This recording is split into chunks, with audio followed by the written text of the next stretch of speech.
Vamos lá então, o versículo de número 24 diz assim: E a sua fama correu por toda a Síria, e traziam-lhe todos os que padeciam, acometidos de várias enfermidades e tormentos, os endemoniados, os lunáticos, os paralíticos, e ele os curava.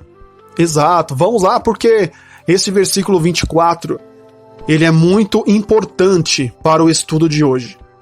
O versículo 24 começa assim: E a sua fama correu por toda a Síria. Ou seja, Síria. Síria era uma região muito grande. Muito grande.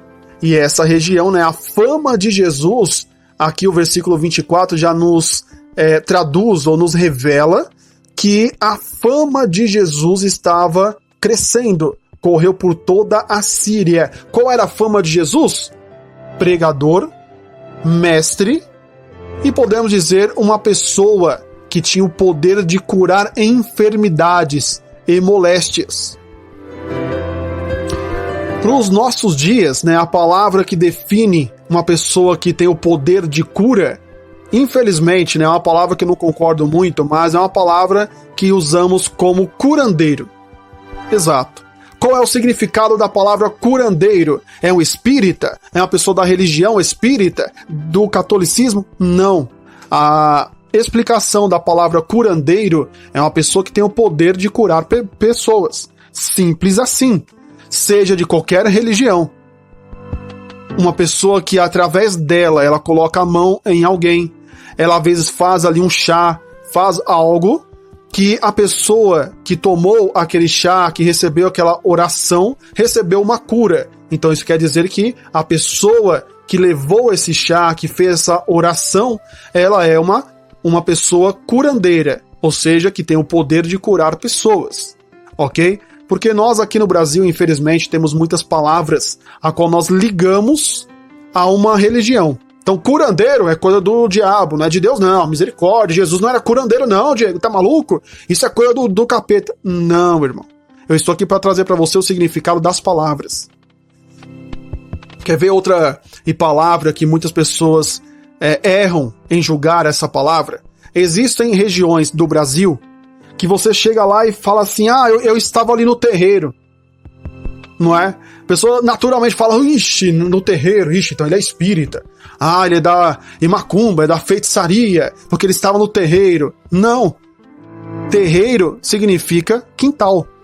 Eu moro em São Paulo, sou nascido em São Paulo, sou paulistano, né, como dizem. Nascido próximo do centro de São Paulo. E aqui na região de São Paulo, no estado de São Paulo, nós chamamos a área externa da casa de quintal. Já na região do norte e nordeste, a região de fora da casa não se chama quintal, se chama terreiro. Então, se em São Paulo você falar, eu estava no terreiro e cheguei agora, pessoas vão achar que você estava num centro espírita. Mas o significado da palavra terreiro é área externa ou quintal de uma casa. Perceba que são palavras a qual naturalmente pessoas ligam a uma religião, mas não, o significado da palavra no dicionário em português é quintal, terreiro, quintal, curandeiro, pessoa que tem o poder de curar. Aí eu te pergunto, Jesus tinha o poder de curar pessoas? Sim ou não? Deixa aí nos comentários a sua resposta, tá bom? Continuando. Então ali o versículo 24 diz que Jesus, né, a fama de Jesus correu por toda a Síria. E por causa dessa fama, as pessoas começaram a trazer até ele todos os que padeciam, acometidos de várias enfermidades e tormentos. Então, a fama de Jesus, eu estou provando para você que a fama de Jesus era de uma pessoa que tinha o poder de curar enfermos. Por isso, pessoas começaram a trazer até Jesus pessoas que padeciam, acometidos de várias enfermidades, ou seja, vários tipos de enfermidades, cegos, coxos, mudos, surdos, mancos, pessoas que tinham mais de uma enfermidade, pessoas de vários tipos, paralítico, tetraplégico e assim por diante. Certo? No meio dessas pessoas tinha os enfermos e os tormentos. atormentados. O que quer dizer isso?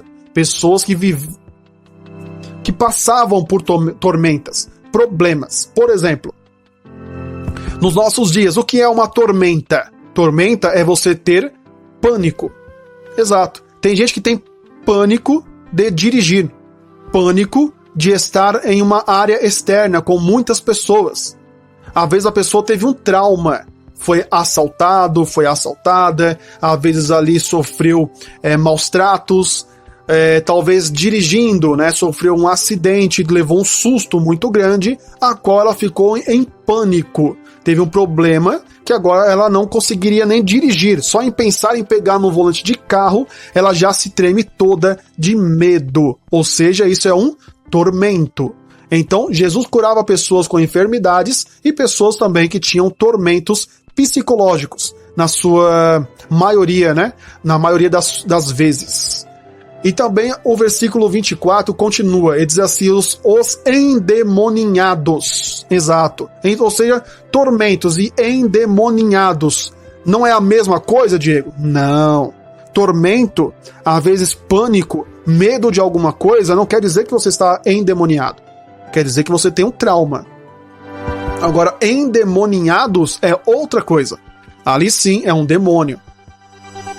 Né? É alguém, ou espírito mau, espírito ruim, que tomou posse da vida de alguém. A pessoa manifesta demônios, a pessoa se joga no chão, a pessoa é violenta, a pessoa é possuída por algo sobrenatural a qual ninguém sabe explicar ou não conseguiria repreender.